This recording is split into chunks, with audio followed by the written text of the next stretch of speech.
Right. Happy Halloween. So, tonight, for the weekly Death Digest, October 31st, 2012. Woo! We'll be talking about consciousness and when consciousness, what? Gets infused into the egg, sperm, unity, or fetus. into the fetus, into the And cells, in the... I mean, the question itself assumes that there is consciousness in a separate body, which the fetus is, inserted into, as opposed to saying that the consciousness grows out of the body, for instance, or is somehow directly a part of the body and disappears when the body disappears. So I just wondered how you feel about the initial assumption that there is a consciousness which gets inserted into an egg or a fetus or a baby or whatever.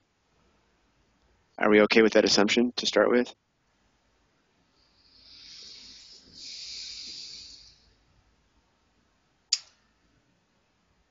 No. I think that's something that we can look at and explore, because it's not something that I've actually really given a lot of thought to. I mean, just for me, the idea of, the universe being infused with consciousness. So every cell at every moment has consciousness. But when does that then get to the point where is it a different level of consciousness, or is it an organized consciousness? I don't know. So, but it sounds like you are okay with the assumption then that consciousness is separate from the body in some respect and becomes part of the body after conception. Well, no, what I'm saying is that I think everything is infused with consciousness. So it's not separate from the body, because the body is also infused with consciousness. The cells are infused with consciousness. But you're talking about I mean, it's not just that the cells are infused with consciousness, but they're infused with the consciousness of a particular identity, of a particular meta consciousness, you might say, consciousness of the body or the person as a whole, as opposed to just the consciousness of their cells. Well, That so I guess what you must be saying then is that grows or develops over time from the consciousness that's already in the cells as the egg is fertilized and as it undergoes reproduction after that. Is that what you're saying? not exactly.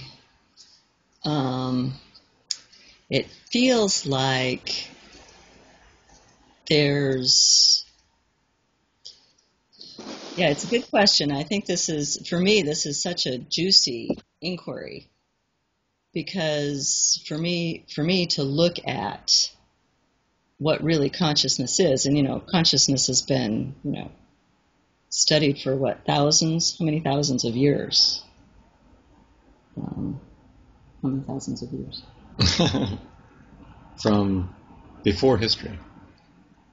It's actually been, because I was thinking about the Buddhists, and I don't know, a long time. A long time. Anyway, so it's been studied for a long time, and the idea that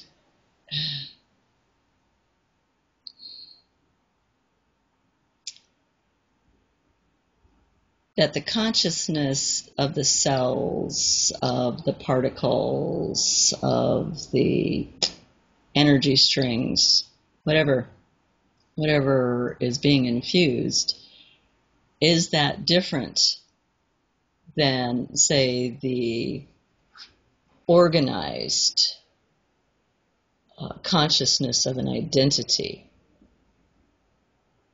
So I know that was it Bruce Lipton? Steve, do you remember Bruce Lipton, that there is a consciousness to the cells? He did, what was his work? I can't remember the name of his. Epigenetics. What was the name of his book that he came out with? Beyond Belief. Molecules, no. Yeah, oh gosh. Well, anyway, So the whole idea of consciousness, when you were talking about, say, a meta-consciousness, so in the realm beyond, if we will, when we pass from one state of consciousness, I would say, to another, does that state change when we go from life to death? Does that consciousness change its form? Which is, I think, linking back to what we were talking before of, does the consciousness stay intact, and do we hold on to that identity as we move from one phase to another? And then when we have this, what I call the soup, so then do we have this, and I know I remember you talking about that within that there's a particular identity that still gets held on to that then comes back. Am I remembering that correctly? I think there is a separate entity which comes back somehow. But I wouldn't say that I'm not sure we're on the same page as far as what you're calling the soup goes. Right. Well, that was my definition of it. Right. Right. Yeah. But I think what I'm trying to point out is that when I heard you talk about whatever form that this particular identity then comes back and more intact than, say, what my belief is about that. Yes? Am I characterizing that correctly? Your belief is much less rigid in terms of necessity of having separate units of consciousness pass through the Bardo state and be reincarnated in a specific body. Mm-hmm. It sounds like what you said about the soup is that it's sort of a mixing of the experiences of many different people, right. or everyone actually in the whole universe. Right. Yeah. So it's all one consciousness, right? Right. But it's right. So are you asking when that soup consciousness gets infused into the body? Because how does that differ from the consciousness which is in the cells by virtue of their physical existence anyway? Well, see, this is the question. So when we were talking about the assumption of here's this consciousness that's just infusing the universe on all levels, material and non-material, and then when that gets formed into a more organized consciousness that then we call an identity, and then do we need to have a particular structure, say a body, for that organization to occur? What's your answer? What's your answer to that? Well, this is what I'm trying to remember with Bruce Lipton's work and other people's work, which is just not coming to me now, is that within all the cells, within all the particles, that there is this. I could be characterizing Bruce Lipton's work incorrectly, but this is what I remember from it, and this is how I understood it, is that each of the cells has its own particular consciousness that is a cell identity. So it's got its own identity as a cell, each particular cell.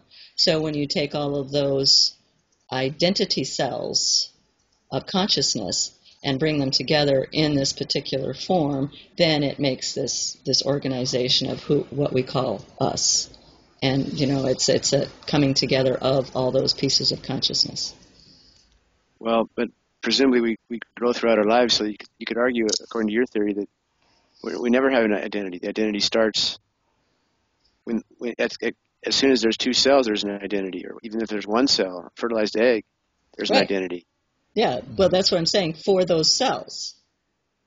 But there's also there's no magical point at which all the cells group their own consciousness together and become the meta entity, I would assume, or is there?